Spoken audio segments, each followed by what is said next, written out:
Bienvenue dans cette nouvelle vidéo, où nous continuons notre exploration des 48 lois du pouvoir de Robert Greene. Après avoir vu les 5 premières lois dans la vidéo précédente, cette suite va vous plonger encore plus profondément dans les règles et les stratégies qui peuvent changer votre façon d'aborder le pouvoir et l'influence. Si vous n'avez pas encore vu la première vidéo, elle est disponible dans la description. Et comme pour la précédente, le livre est offert gratuitement avec un tutoriel pour l'obtenir facilement. Tous les liens sont en description. Pensez à vous abonner et à liker cette vidéo pour ne rien manquer des prochaines vidéos. Maintenant, place à la suite des lois. Loi 6. Lorsque vous demandez de l'aide, faites appel à l'intérêt personnel plutôt que de compter sur la gratitude ou la pitié, montrez à la personne ce qu'elle a à y gagner. Un exemple concret, imaginez que vous souhaitez demander conseil à un expert. Plutôt que de simplement demander son temps, proposez-lui une solution ou un service en échange. Vous augmentez ainsi vos chances d'obtenir son aide. Loi 7. Agissez avec audace, car l'audace impressionne. Lorsque vous hésitez ou doutez, cela se ressent et peut affaiblir vos actions. Un ami m'a raconté qu'il avait décroché un emploi, pour lequel il n'était pas totalement qualifié.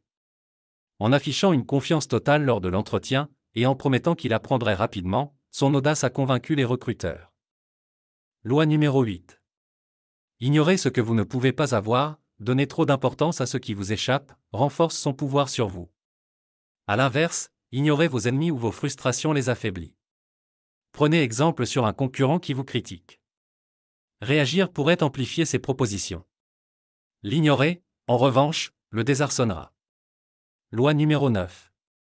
Méfiez-vous des cadeaux gratuits. Rien n'est jamais vraiment gratuit.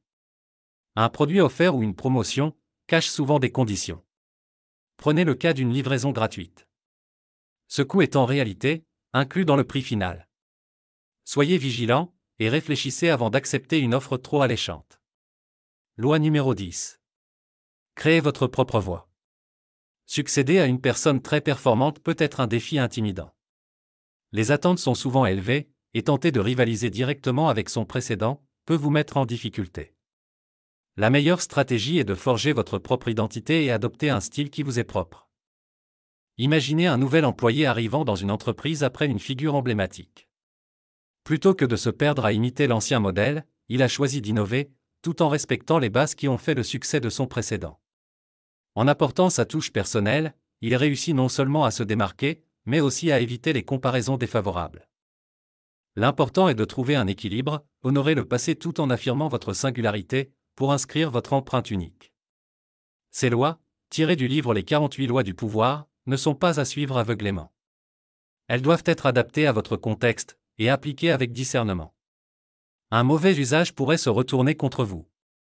Merci d'avoir suivi cette deuxième partie sur les 48 lois du pouvoir. J'espère que vous y avez trouvé des idées et des conseils utiles pour votre parcours. Si cette vidéo vous a plu, laissez un pouce bleu et partagez-la avec votre entourage. Réagissez en commentaire si vous voulez une partie 3 des 48 lois du pouvoir. Pensez aussi à vous abonner pour être informé dès que la prochaine vidéo sera en ligne. Et comme toujours, le lien pour télécharger gratuitement le livre ainsi que le tutoriel sont disponibles en description. Prenez soin de vous, et on se retrouve très bientôt pour la suite de cette série passionnante. À très vite.